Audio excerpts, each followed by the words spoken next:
Good morning students. आज अपन पढ़ने जा रहे हैं बीएससी पार्ट सेकंड के paper third immunology, microbiology and biotechnology की फर्स्ट यूनिट इम्यूनोलॉजी का topic organs of immune system, प्रतिरक्षी तंत्र के अंग। अब प्रतिरक्षी तंत्र खुद क्या होता है? तो प्रतिरक्षी तंत्र इम्यून सिस्टम किसी भी एनिमल बॉडी का वो तंत्र होता है, वो सिस्टम होता है जो कि एनिमल की बॉडी को पैथोजेंस और बाकी के फॉरेन मटेरियल्स जो भी एनिमल की बॉडी को नुकसान पहुंचाते हैं, एनिमल की बॉडी में आकर के बीमारियां पैदा करते हैं, उनसे इम्यूनिटी प्रतिरक्षा प्रदान करवाने वाला जो तंत्र होता है उसे इम्यून सिस्टम कहते हैं। और उसके जो ऑर्गन्स हैं उन्हें लिम्फोइड ऑर्गन्स कहते हैं। इम्यून सिस्टम के जो ऑर्गन हैं उन्हें लिम्फोइड ऑर्गन्स कहते हैं। और लिम्फोइड ऑर्गन इसलिए कहते हैं क्योंकि मेन जो इम्यून सेल्स होती हैं वो लिम्फोसाइट्स होती हैं, और लिम्फोसाइट्स के ही निर्माण और उसको स्टोर करने वाले जो ऑर्गन होते हैं वो ऑर्गन इम्यून सिस्टम में कंसीडर किए जाते हैं। और ये जो लिम्फोइड ऑर्गन हैं, इम्यून ऑर्गन हैं, ये मेनली दो तरह के होते हैं, एक प्राइमरी लिम्फोइड ऑर्गन और एक सेकेंडरी लिम्फोइड ऑर्गन्स। अब अपन देखते हैं कि प्राइमरी लिम्फोइड ऑर्गन कौन से होते हैं और ये कहाँ कहाँ पाए जाते हैं। पहले अपन इस डायग्राम में देख लेते हैं कि ये जो अपने लिम्फोइड ऑर्गन्स हैं वो ह्यूमन बॉडी में कहाँ कहाँ पाए जाते हैं और कौन कौन से होते हैं। तो main primary lymphoid organ thymus और बोन मेरो होता है ह्यूमन बीइंग में। जो थाइमस तुम सब जानते हो कि नेक रीजन में पाई जाने वाली एक एंडोक्राइन ग्लैंड है, और बोन मेरो जो भी बड़ी हड्डियाँ होती हैं उनकी कैविटी में बोन मेरो पाई जाती है। ये प्राइमरी लिम्फोइड ऑर्गन है। और सेकेंडरी लिम्फोइड ऑर्गन में शामिल किए जाते हैं टॉन्सिल्स, एडिनोइड्स। और टॉन्सिल्स जैसा कि तुम सब जानते हो कि वो नोड्स होती हैं, उन्हें मेनली लिम्फ नोड्स कहते हैं, जो अपने फेस वाले रीजन में पाई जाती हैं। और नेक और अपनी जो माउथ है उसके नीचे वाले पार्ट में, नेक रीजन में पाए जाते हैं टॉन्सिल्स, जिन्हें वाल्डेर्स रिंग भी कहते हैं, और ये इस रीजन में पाए जाते हैं लिम्फ नोड्स, उन्हें टॉन्सिल्स एडिनोइड कहते हैं। ब्रोंकस एसोसिएटेड लिम्फोइड टिश्यू, जो ब्रोंकस होते हैं अपने फेफड़े में पाए जाते हैं, उनकी जो लेयर, उनमें पाया जाने वाला जो लिम्फोइड टिश्यू है वो सेकेंडरी लिम्फोइड ऑर्गन होता है। टॉन्सिल्स एडिनोइड ये भी सेकेंडरी लिम्फोइड ऑर्गन होते हैं। और लिम्फ नोड्स बॉडी में कई जगह पाई जाती हैं। एक तो लिम्फ नोड अपने फेस रीजन की बात करी जो टॉन्सिल्स और एडिनोइड के रूप में, वाल्डेर्स रिंग के रूप में पाए जाते हैं। और इसके अलावा लिम्फ नोड्स जो हैं वो पाई जाती हैं। ये जो अपना अंडर आर्म्स वाला रीजन होता है इसमें लिम्फ नोड्स पाई जाती हैं। और जो पैरों का भी ये वाला रीजन होता है, दोनों पैरों के जॉइंट वाला, इस रीजन में भी लिम्फ नोड्स पाई जाती हैं। और इसके अलावा जो सेकेंडरी लिम्फोइड ऑर्गन है वो स्प्लीन होता है, जो कि इस रीजन में ह्यूमन बीइंग के इस स्टोमक वाले रीजन में पाई जाती है। स्प्लीन ये भी सेकेंडरी लिम्फोइड ऑर्गन का काम करता है। और लिम्फोइड नोड्यूल्स होती हैं, इंटेस्टाइन में पाई जाती हैं। मिजेंट्रिक लिम्फ पाया जाता है इंटेस्टाइनल रीजन में, मिजेंट्रिक लिम्फ नोड्स पाई जाती हैं इंटेस्टाइन में। पेयर्स पैचेस पाए जाते हैं अपने जो डाइजेस्टिव सिस्टम है इसमें। और यूरिनोजेनाइटल लिम्फोइड टिश्यू भी होता है, जो कि यूरोजेनाइटल जो अपना सिस्टम है उसका एक पार्ट होते हैं। इस तरह से ये लिम्फोइड अपने ऑर्गन्स हैं, ये ह्यूमन बॉडी में पाए जाते हैं। अब अपन 1 बाय 1 लिम्फोइड ऑर्गन्स को देखते हैं। सबसे पहले अपन देखते हैं primary lymphoid organs. Primary lymphoid organs को PLO भी कहते हैं। और ये मेजर साइट्स होती हैं लिम्फोसाइट डेवलपमेंट। लिम्फोसाइट्स जो कि इम्यून सेल्स होती हैं, इनके डेवलपमेंट की मेजर साइट होती है प्राइमरी लिम्फोइड ऑर्गन्स, जिसमें लिम्फोपोइसिस होता है और लिम्फोसाइट्स का निर्माण होता है। और लिम्फोसाइट्स का निर्माण होता है, साथ ही फिर वो डिफ्रेंशिएट होती हैं, उनका मैच्यूरेशन होता है, मैच्यूरेशन होके उसका प्रोलिफरेशन होता है, वो मल्टीपल नंबर में फिर उनका निर्माण होता है। और इन्हें अपन बी सेल और टी सेल कहते हैं। बी सेल और टी सेल, बी लिम्फोसाइट और T lymphocyte main immune cells होती हैं जिनका निर्माण और उनका मैच्यूरेशन और प्रोलिफरेशन, ये 3 तरह के प्रोसेस जिन ऑर्गन्स में, जिन इम्यून ऑर्गन्स में होते हैं उन्हें प्राइमरी लिम्फोइड ऑर्गन कहते हैं। और मेन जो प्राइमरी लिम्फोइड ऑर्गन है वो 3 प्राइमरी लिम्फोइड ऑर्गन पाए जाते हैं एनिमल्स में। सबसे पहला है थाइमस। थाइमस जैसा कि तुम सब जानते हो कि अपन ने अभी देखा कि वो थोरेसिक कैविटी में पाई जाती है, जस्ट अबो हार्ट और ब्रेस्ट बोन के नीचे पाई जाती है। थाइमस लोकेटेड होती है नेक रीजन में। और इसका फंक्शन क्या होता है, थाइमस का फंक्शन क्या होता है? थाइमस में जो टी सेल होती हैं, टी लिम्फोसाइट्स होती हैं, उनका मैच्यूरेशन और प्रोलिफरेशन का काम थाइमस ग्लैंड में होता है। थाइमस ग्लैंड जो होती है उसमें thymocytes, dendritic cells, epithelial cell और मैक्रोफेजेज, ये 4 तरह की सेल्स पाई जाती हैं। और टी सेल्स का जो निर्माण बोन मेरो में होता है, हीमेटोपोइसिस के प्रोसेस के द्वारा बोन मेरो में टी सेल्स का निर्माण होता है। वो वहाँ से माइग्रेट करके थाइमस में आती हैं और थाइमस में आने के बाद फिर उनका मैच्यूरेशन का काम, जो मैच्यूरेशन है उनका, वो यहाँ पे थाइमस ग्लैंड में होता है। और थाइमस ग्लैंड में उनका मैच्यूरेशन होने के बाद फाइनली उनका प्रोलिफरेशन और संख्या में बढ़ना, वो भी फिर यही होता है। इसके बाद अपन देखते हैं primary lymphoid organ bone marrow. Bone marrow जैसा कि तुम सब जानते हो कि बोन मेरो जो भी अपनी बोन केविटीज़ होती हैं उनमें पाई जाती है, जैसे skulls, ribs, sternum, femur, spine, इन सब में बोन मेरो पाई जाती है। और ये मेजर साइट है लिम्फोसाइट्स के निर्माण की। लिम्फोसाइट्स जो हैं वो यहीं पे फॉर्मेट होती हैं। हीमोपोइसिस जो प्रोसेस है उसके द्वारा लिम्फोसाइट्स बनती हैं, बोन मेरो में फॉर्मेशन होता है। और उसके बाद बोन मेरो में फॉर्मेशन होने के बाद जो बी सेल हैं उनका मैच्यूरेशन भी, बी लिम्फोसाइट्स जो इम्यून सेल है उसका मैच्यूरेशन भी बोन मेरो में होता है।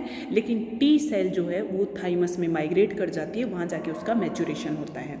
लेकिन जो बर्ड्स होते हैं उनमें, ये सिर्फ मैमल्स में बोन मेरो होती है, प्राइमरी लिम्फोइड ऑर्गन का काम करती है। लेकिन बर्ड्स में जो प्राइमरी लिम्फोइड ऑर्गन है वो काम करता है बर्सा ऑफ फैब्रिकस। ये बर्ड्स में बी सेल्स के निर्माण और टी सेल के निर्माण का काम करता है। बर्सा ऑफ फैब्रिकस नाम की एक ग्लैंड उसमें पाई जाती है जो ये काम करती है।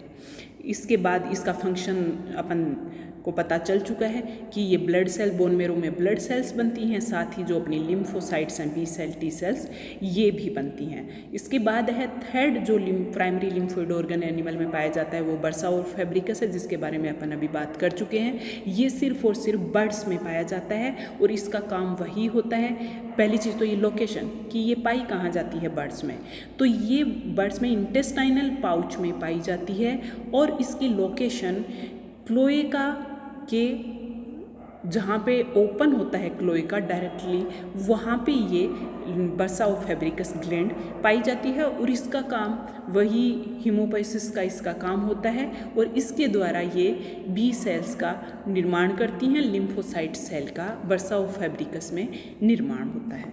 अब अपन देखते हैं secondary lymphoid organs. Primary lymphoid organ mainly 3 ही होते हैं जिनके बारे में अपन देख चुके हैं। अब सेकेंडरी लिम्फोइड ऑर्गन, तो सेकेंडरी लिम्फोइड ऑर्गन्स जो हैं वो जो भी लिम्फोसाइट्स अपनी प्राइमरी लिम्फोइड ऑर्गन्स में बनती हैं उनको स्टोर करने का काम करती हैं। वो ऑर्गन सेकेंडरी लिम्फोइड ऑर्गन्स कहलाते हैं। और वहाँ पे वो जो लिम्फोसाइट्स बनती हैं प्राइमरी लिम्फोइड ऑर्गन में, वो माइग्रेट करके सेकेंडरी जो लिम्फोइड ऑर्गन होते हैं वहाँ पे वो हमेशा पाई जाती हैं, प्रेजेंट रहती हैं, स्टोर करने का काम ये करते हैं। और ये होते कौन कौन से हैं? मेनली जो सेकेंडरी लिम्फोइड ऑर्गन्स हैं वो होते हैं जैसे कि लिम्फ नोड्स होती हैं, म्यूकोसेल एसोसिएटेड लिम्फोइड टिश्यू होता है, लिम्फ नोड्स होते हैं, पेयर्स पैचेज होते हैं जो स्मॉल इंटेस्टाइन में पाए जाते हैं, टॉन्सिल्स, अपेंडिक्स, और लिम्फोइड फोलिकल्स कई जगह पे पाई जाती हैं, जैसे कि lamina propria of intestine. Mucous membranes जो अपर एयरवेज होते हैं, ब्रोंकाई और जेनाइटल ट्रैक के होते हैं, इन सब लाइनिंग्स में जो लिम्फोसाइट्स हैं वो स्टोर्ड फॉर्म में रहती हैं और ये सेकेंडरी लिम्फोइड ऑर्गन्स की तरह काम करते हैं। अब सबसे अपन वन बाय वन इनको देखते हैं। तो सबसे पहले लेते हैं अपन लिम्फ नोड्स। जो लिम्फ नोड्स हैं वो कहाँ कहाँ पाई जाती हैं? तो लिम्फ नोड्स जो मेजर, इसका एक नेटवर्क पाया जाता है पूरी बॉडी में लिम्फ नोड्स का। और लिम्फ नोड्स लिम्फ को फ्लो करने के लिए एक लिम्फेटिक चैनल का काम करते हैं। और ये कहाँ कहाँ पाई जाती हैं? लिम्फ नोड्स होती हैं वो सर्वाइकल लिम्फ नोड होती हैं जो इस वाले सर्वाइकल रीजन में पाई जाती हैं।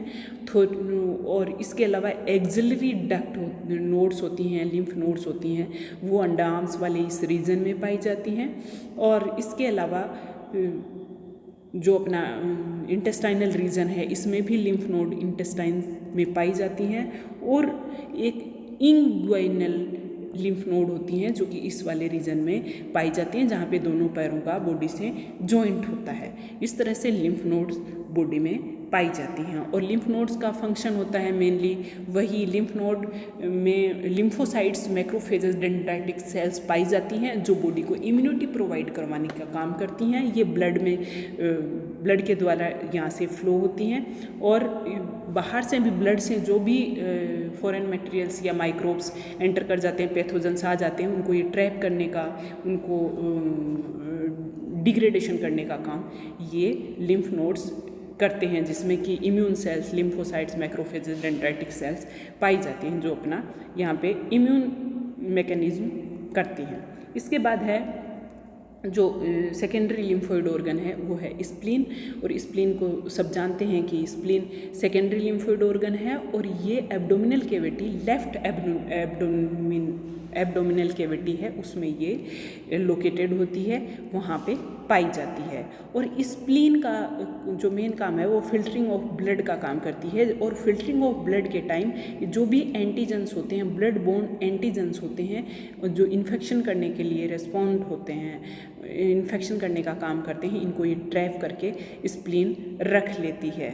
और इसमें पेरी आर्ट्रियोलर लिम्फोसाइट शीथ पाई जाती है जो कि बी सेल और टी सेल जो लिम्फोसाइट्स हैं, बी लिम्फोसाइट और टी लिम्फोसाइट्स हैं, उनको ये एक्टिवेट करने का काम करती है। जब कोई एंटीजन एंटर कर जाता है तो उनको एक्टिवेट करने का काम करती है और फिर इम्यूनिटी डेवलप, इससे एक्टिवेट होने के बाद बी सेल और टी सेल इम्यूनिटी डेवलप करते हैं, जो ह्यूमोरल या फिर सेल मीडिएटेड जो भी इम्यूनिटी एक्टिवेट होगी वो इम्यूनिटी एक्टिवेट करने का काम करते हैं। इसके बाद लास्ट अपना जो सेकेंडरी लिम्फोइड ऑर्गन है वो है म्यूकोसल एसोसिएटेड लिम्फोइड टिश्यू।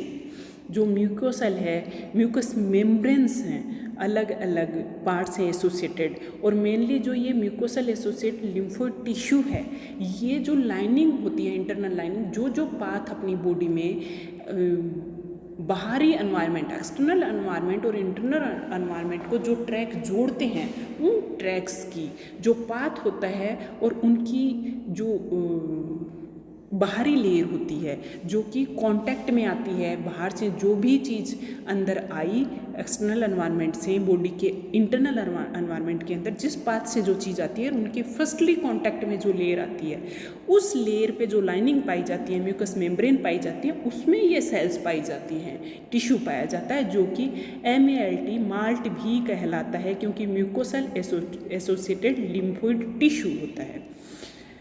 और लोकेशन अगर अपन देखें तो अपन ने बात की जैसे कि डाइजेस्टिव सिस्टम एक्सटर्नल एनवायरनमेंट से माउथ के थ्रू डाइजेस्टिव ट्रैक बॉडी के अंदर खुलता है, इंटरनल एनवायरनमेंट से कनेक्ट होता है, तो इसकी जो भी लाइनिंग होगी अपनी जैसे माउथ से शुरू हो जाएगी, माउथ से लेकर के फिर आगे तक जो इसोफेगस और स्टोमक सबकी जो लाइनिंग होगी उसमें लिम्फोइड ऑर्गन ये म्यूकस मेम्ब्रेन में म्यूकोसल एसोसिएटेड लिम्फोइड टिश्यू के रूप में सेकेंडरी लिम्फोइड ऑर्गन पाया जाता है। इसी तरह से रेस्पिरेटरी ट्रैक्ट जो कि नाक के द्वारा बाहर खुलता है और फिर ये अंदर की तरफ फेरिंग्स और ब्रोंकस, ट्रेकिया ब्रोंकस से होता हुआ लंग्स के अंदर जाता है, तो उसकी जो लाइनिंग होगी वो उसमें भी टिश्यू पाया जाएगा म्यूकस मेम्ब्रेन में, वो भी माल्ट ही होगा म्यूकोसल एसोसिएटेड लिम्फोइड टिश्यू ही होगा। इसी तरह से यूरोजेनाइटल जो सिस्टम है वो भी एक्सटर्नल एनवायरनमेंट में खुलता है, उसकी भी जो लाइनिंग होती है, म्यूकस मेम्ब्रेन होती है, उसमें भी ये लिम्फोइड टिश्यू पाए जाते हैं। और इनका जो काम होता है मेनली वो यही होता है कि बाहरी एनवायरनमेंट से आने के जो भी रास्ते हैं वो यही वाले रास्ते हैं जहाँ से कि माइक्रोब्स बॉडी के अंदर एंटर कर सकते हैं। तो जो एंटर करते हैं उनको ये ट्रैप करने का काम करते हैं, और इन्हीं में जो स्टोर्ड लिम्फोसाइट्स होती हैं, जो मैक्रोफेजेस होती हैं, जो डेंड्राइटिक सेल्स होती हैं, वो उनको ट्रैप करने का काम करेंगी, उनका फेगोसाइटोसिस करेंगी और उनको मारने के डिग्रेडेशन करने का जो एंटीजेंस है उनका काम करेंगी। और यदि वो नहीं होगा तो फिर ये बी सेल टी सेल को एक्टिवेट कर देती हैं, बी लिम्फोसाइट टी लिम्फोसाइट को, और इम्यूनिटी, ह्यूमरल इम्यूनिटी या फिर सेल मीडिएटेड इम्यूनिटी को फिर ये एक्टिवेट करने का काम करती है, जिससे कि बॉडी को जो भी एंटीजन बॉडी में एंटर कर गया है उससे बचाया जा सके। इस तरह से अपना ये जो इम्यून ऑर्गन का जो टॉपिक है, ऑर्गन्स ऑफ इम्यून सिस्टम, ये यहीं ख़त्म होता है। घर पे रहिए, कोरोना से बचने के जो भी उपाय हैं उनको काम में लेते रहिए। Thank you.